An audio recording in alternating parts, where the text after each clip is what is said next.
Fa uns mesos, quan va vindre al ple aquest tema, el del pàrquing, que nosaltres vam votar en contra, perquè la nostra opció era que l'Ajuntament s'haguera quedat el pàrquing, perquè de totes maneres l'Ajuntament va pagar-li el pàrquing a este senyor, a poquet li el pagarem tot.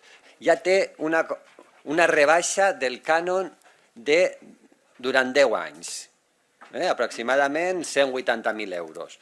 I va ser ahir que jo vaig dir, en lloc de rebaixar-li el cànon, això ho repartim i els comerciants tindrien que poder oferir als seus clients una compensació.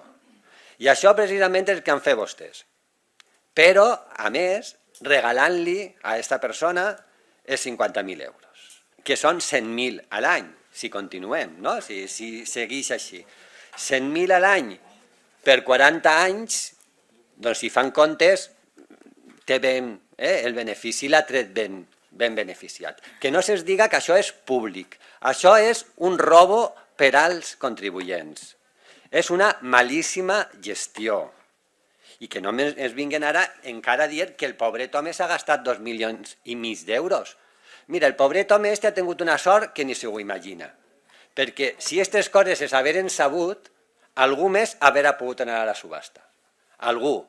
Però potser este home tenia una bola de cristal i sabia que a l'Ajuntament de Sant Joan se'l pot estafar quan li doni la gana. I això és el que passa. I no diguen que és beneficiós per al comerç, perquè és un robo per a este poble.